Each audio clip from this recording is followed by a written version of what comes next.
Hello, and welcome to the Digital Workspace Works podcast. I'm Ryan Purvis, your host, supported by our producer Heather Bicknell. In this series, you'll hear stories and opinions from experts in the field, stories from the front lines, the problems they face and how they solved them, the areas they focused on from technology, people and processes, to the approaches they took that will help you to get to the grips with the digital workspace inner workings.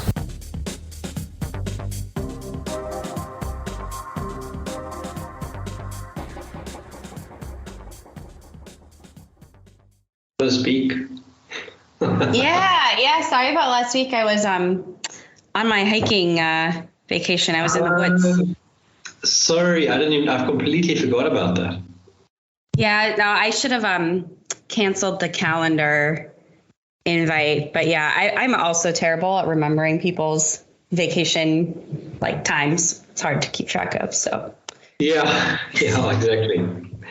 That's fine. I mean, I had another call that came in as we were supposed to start anyway, so I ended up dropping off, so it wasn't a big deal. Okay, good. Hope you weren't waiting too long. But yeah, no, I did a 3-day loop, 22 miles, just in state. There's a lot of beautiful hikes in state, but no real mountains, but some nice hikes anyway. So, not really a cell reception there, which is nice because then I could unplug from work without, I didn't really have a choice. Yeah. No, that's brilliant. Did you see anything nice? Was it very scenic? Yeah, it's a trail along just a nice river. So there's a lot of views. So the first day you sort of hike alongside the river, and then the second day you're on bluffs where you can look down and see really pretty, like oxbow bends and stuff like that. I think it'd be really pretty in the fall when the leaves start to turn. Yeah, it's nice. Oh, brilliant. Did you take nice photos? Yeah, I did. And then we spent a few more days canoeing and doing some other stuff like that. Yeah, it's just nice to be outside, I've just been so, I think we've all been really stuck indoors a lot. So spending so much time outside was great. A digital detox. Mm-hmm. A week wasn't enough for that, but yeah, a mini detox. Yeah, it's so important. We were talking about this afternoon that we really feel like we need to go to the bush just to get out of the grind, because it becomes a bit repetitive, like you wake up, you do the same things every morning, then you work the whole day and you're on the phone the whole day. I mean, the thing for me is I'm on the phone the whole day, and that just kills me. So you really do want to have a bit of nature, and I love seeing animals, so that's what I look forward to. But even natural beauty is great. There's a lot of science that says looking at natural beauty regenerates you. So. Yeah, I don't know why I've sort of been on this kick of thinking more about how modern life conflicts with our, Stone Age bodies, how evolutionarily, we're still pretty much the same as we were when, before we had all of this technology. So we're not really built to cope with this kind of living. And that I think about it when hiking, I guess, because, you're moving all day. And if you're a part of some, when was the last time humans did that really to live, I guess it's kind of silly, but it was on my mind just because there's something so satisfying, I think, about doing that. And I think part of it is just it triggers something of this is what I was my body was built to walk long distances. And it's just feels nice, I guess. It's hugely important. And you're right. I mean, so I hurt my ankle yesterday or on the weekend, and I've been really struggling. And I went to see a physio, and she said to me, you shouldn't be standing those long hours. And I said, what should I do? She said, no, you should be sitting down. And I was about to say to her, well, I don't want to be sitting in a chair. It hurts my back. And she said, no, I don't mean sitting on a chair. I mean sitting on the floor with your bum against the wall. So you're pushing your legs out straight in front of you. So you really are stretching your hamstrings. Because when as a Neanderthal, whatever we were, you didn't have a chair unless it was a stump. or do something on the floor. So, that's your most natural position to stretch out. And I was like, yeah, that's a good point. So I tried it today, and it was quite funny because I could hardly I couldn't get myself into this sort of right angle position because I'm a bit tight. But by the end of the, sort of 20 minutes of doing that, it started to come right. I started to get to that 90-degree thing. And I sat there for about 2 hours, and I actually didn't even realize that I had done it for that long until I lost feelings in my leg from a lack of blood flow. So you're not supposed to do any of these things for long periods. I think that's the lesson. But it was a good thing to do. So I'm now doing as part of my routine. I have like an hour where I sit on the floor against the wall. Now I kind of want to try that today. Just take the laptop down there. Well, because if you sit on the table, you end up hunching. Yeah, for sure. You start doing the Jurassic Park pose, or the T-Rex pose, which is not good for you. And then you sort of do the whole stretch back, and that's usually when you hurt yourself. You're like, oh no, my back's not, I hurt my back, because you've now gone too much one way and too much the other way. So. I did read all the links you had sent, by the way, in the infographic. And then I had one other sort of small, kind of fun topic, I guess, that I could just bring up at any time. So I can start there. Which one? Let's start with your one, because I can't even remember what I sent you. I'm just looking at what I did send you. Yeah, no, it's not really like, I haven't read any articles about this phenomenon yet. It's just something I've been observing, which is remote worker TikToks or sort of other social media influencer accounts and posts. And I've started to engage with this stuff a little bit. So of course I'm being recommended more of it. And it's so mundane, but there's like a satirical layer about it that's just so relatable. So it'll be things like, the 6 kind of ways that people sign off from meetings. And, it's something like a TikTok or an Instagram reel. So it's very short. And, you have the person who just like immediately doesn't say anything and just immediately clicks end. So they're gone.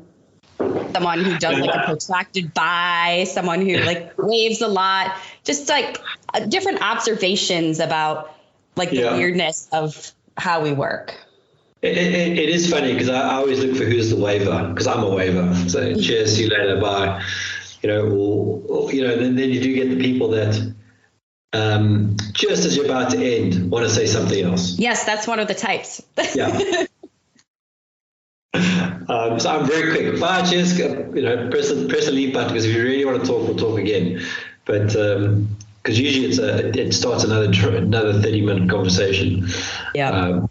And you're already tired after the first conversation with usually a lot of people. So.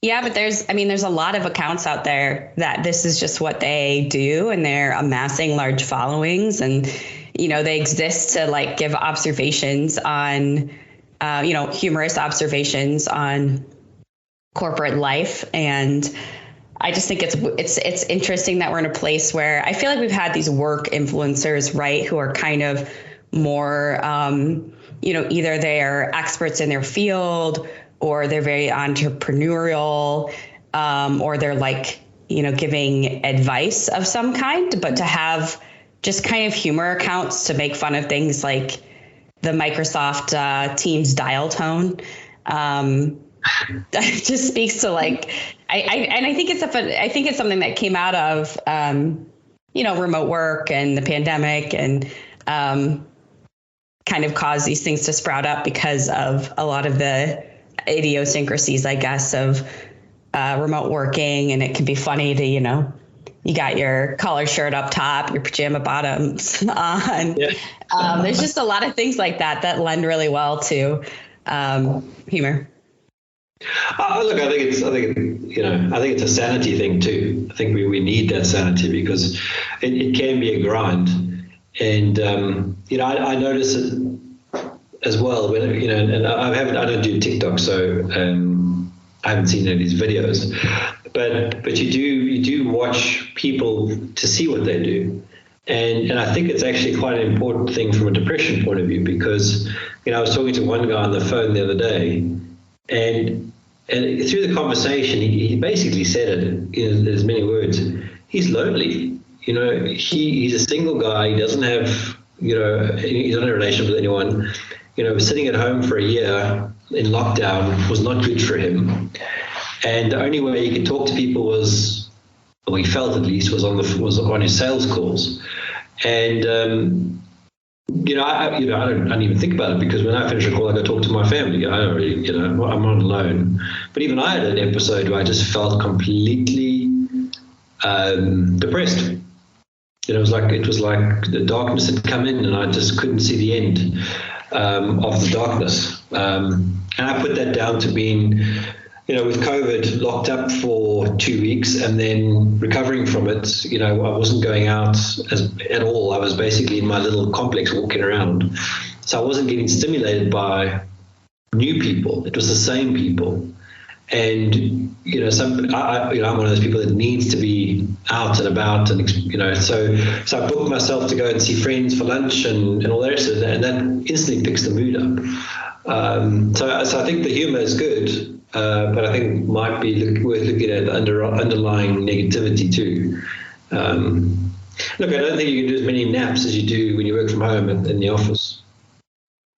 Depending on your culture, I suppose. Yeah. I've seen that office furniture that has like nap pods and stuff, but how many places really have that? Maybe like the big tech companies, but then I'm very curious how that ends up getting used, because, if you're the person who goes and takes an hour nap every day, what do people think of you, or what's your boss think, or whatever?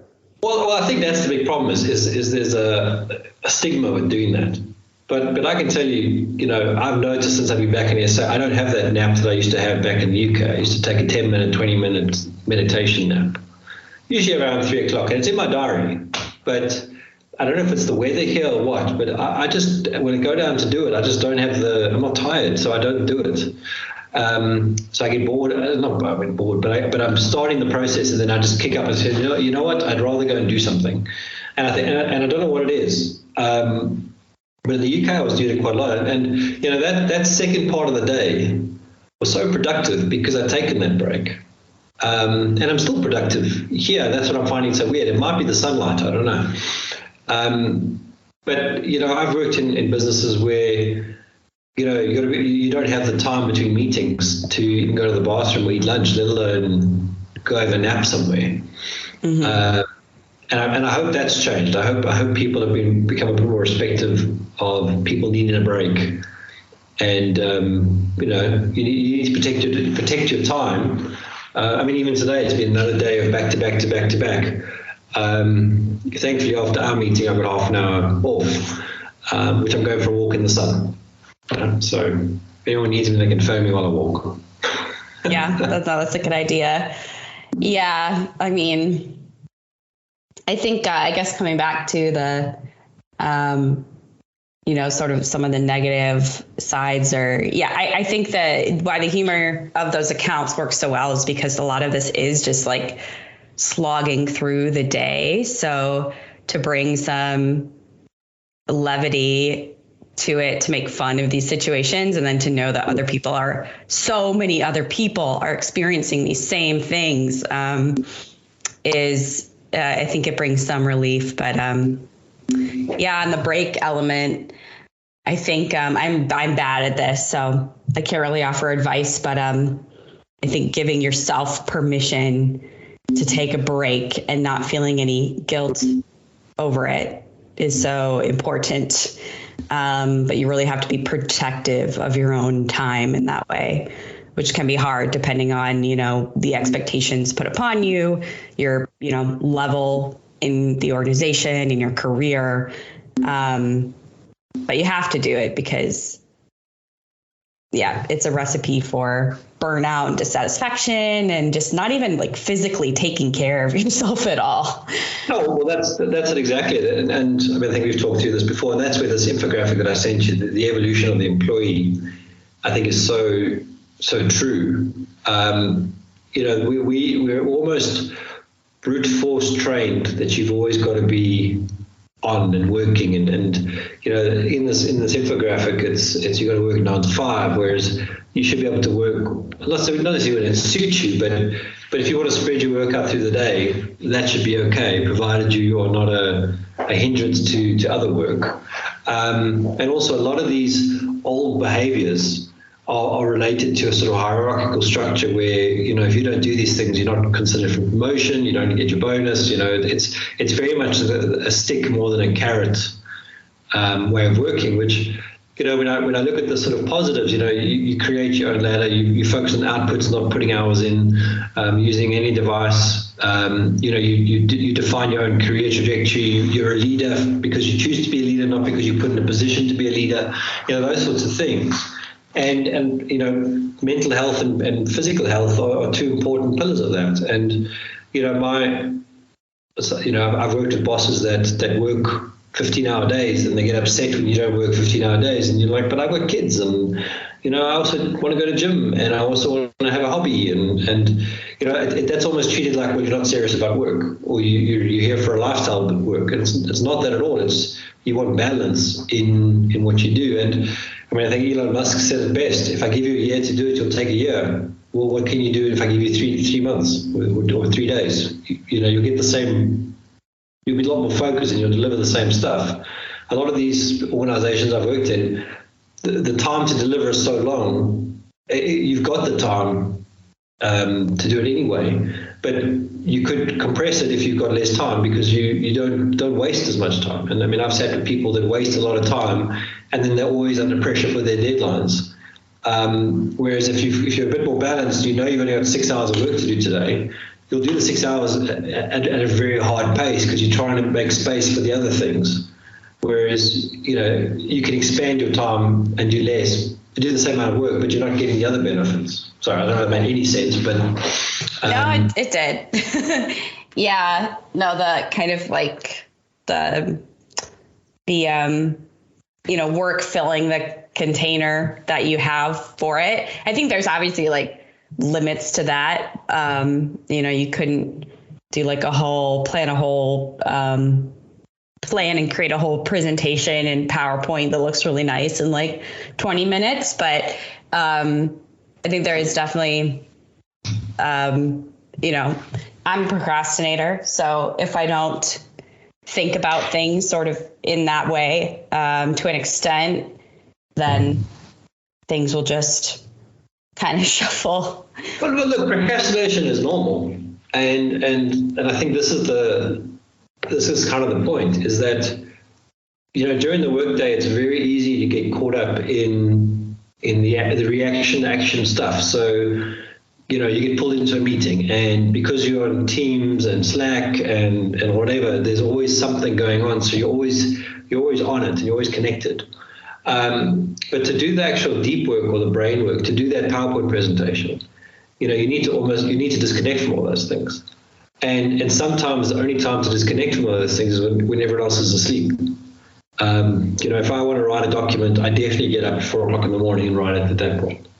Or I wait for the kids to go to sleep, and then I'll work on it then. You know, no matter how tired I am, you know, the first step is always hard. But once you get into it, that's the best time, because there is no distractions.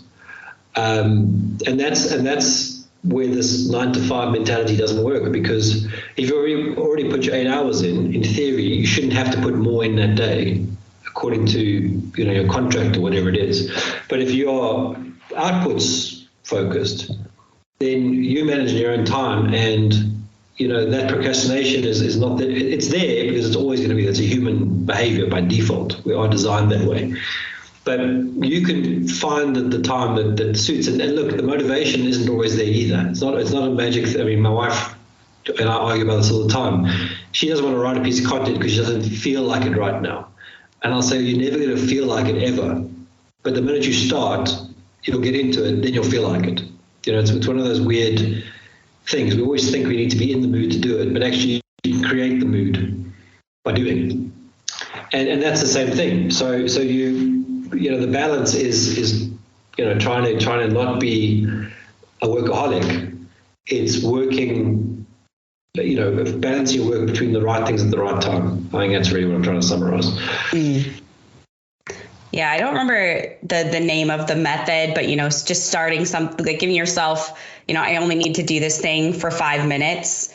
And, sometimes you'll start for 5 minutes and that's all you really needed to get in the groove. It doesn't always work, I don't think, if you're like super resistant or just not, like something's going on and, you're not in the right space for it. But getting started, is often the hardest part. There's a medical thing for it, and I can't remember what it's called either. There's someone that did, I'm sure it's like atomic tasks or something.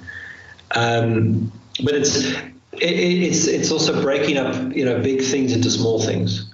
Because often the reason why you don't start something is because you think, it's like me wanting to write a book. And every time I think about writing a book, I start, my brain starts going into how difficult it's going to be and whatever. And I'm just going to remind myself that actually you've already got all the content because you've written it already. You just got to now go and do a little bit on it every day.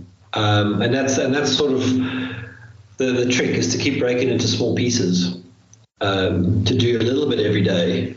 So you have a routine on it. Then it becomes, second nature. I can't remember what the methodology is called either. Yeah.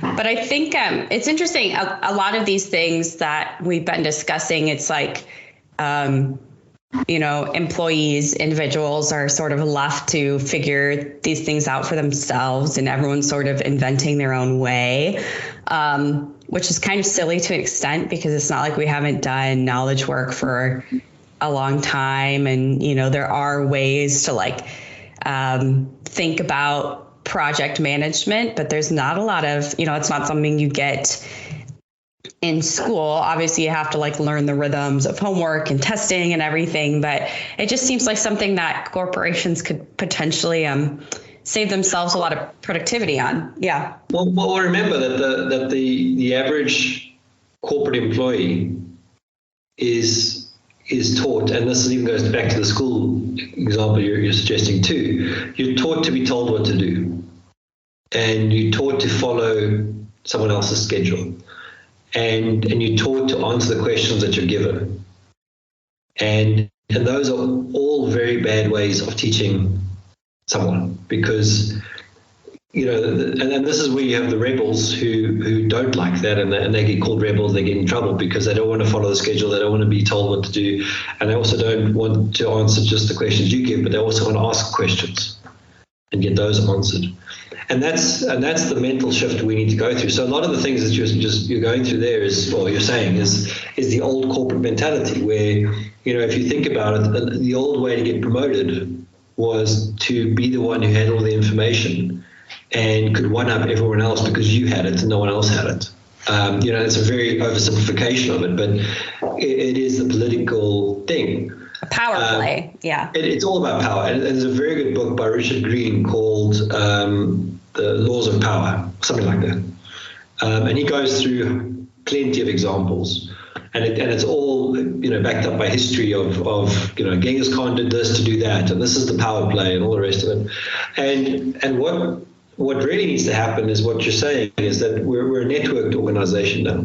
And I mean that in the sense that, even though you and I don't work for the same company, we share information all the time, which we share with a whole bunch of people that listen to us. And thank you for listening, who potentially share that with someone else. So we're always open to share, which means we get more information, which feeds itself.